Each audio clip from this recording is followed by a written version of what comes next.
আমরা এখন দেখব মূলত কিভাবে অল্টার টেবিল স্টেটমেন্ট কাজ করে। অ্যাড কলাম, ড্রপ কলাম এবং মডিফাই কলাম। অল্টার টেবিল স্টেটমেন্টে আমরা এই 3 ধরনের অপারেশন করতে পারি। আমরা অ্যাড কলামের মাধ্যমে আমার যে পুনরায় যে টেবিলটা দেওয়া আছে ওই টেবিলে যতগুলো কলাম দেওয়া আছে ওই কলামে আর একটা নতুন কলাম অ্যাড করতে পারি। আর ড্রপ কলামের ক্ষেত্রে যা দেওয়া আছে তাদের থেকে একটা কলাম ডিলিট করতে পারি। আর মডিফাই কলামের ক্ষেত্রে সাপোজ আমার আইডি আছে, নেম আছে, এইজ আছে, সিটি আছে, এগুলার ডাটা টাইপ চেঞ্জ করতে পারি। এগুলোর কাজই মূলত এগুলা অ্যাড করা, ড্রপ করা, মডিফাই করা, অল্টার টেবিল স্টেটমেন্টের কাজ। এখন এটা আমরা কোডে কনভার্ট করে চেক করি কিভাবে কাজ।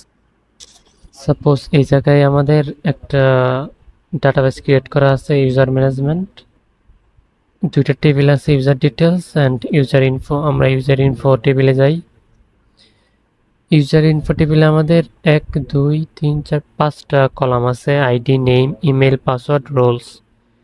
আমরা এখন অল্টার টেবিল স্টেটমেন্ট দেখব কিভাবে কাজ করে। সেক্ষেত্রে আমরা নতুন একটা কলাম অ্যাড করব অল্টার টেবিলের মাধ্যমে। তার জন্য আমরা এসকিউএল এ যাই, তারপরে কোয়েরি লিখি অল্টার টেবিল, দেন টেবিলের নাম।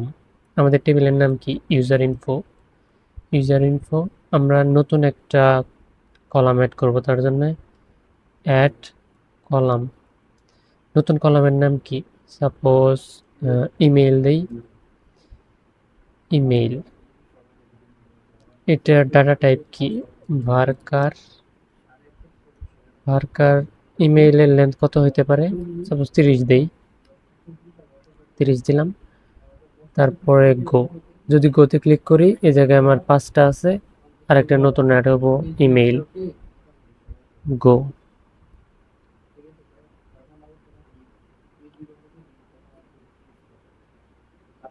ও, যেহেতু অলরেডি আমার একটা ইমেল ক্রিয়েট করা আছে আর ক্রিয়েট হবো না।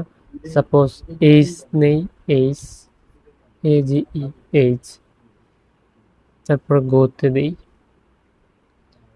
যে এখন আমার ব্রাউজার যাই, এই যে আমাদের নতুন কলাম এইচ।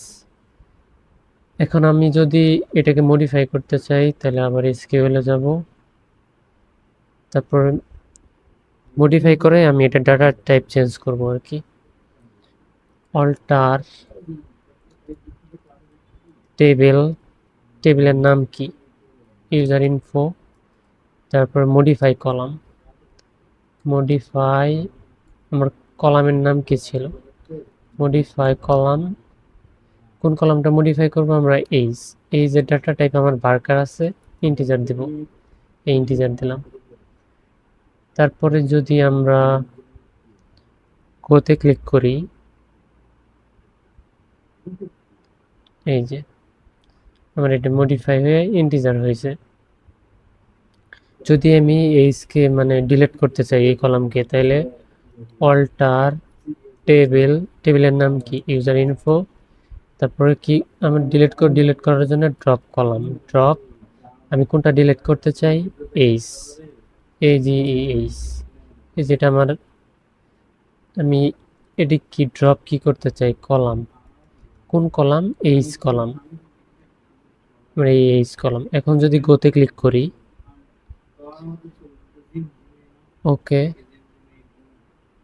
এই যে এমটি রেজাল্ট, আমার এইচ ডিলিট হয়ে গেছে। এই যে রোলস পর্যন্ত। এইভাবে মূলত অল্টার টেবিল কাজ করে।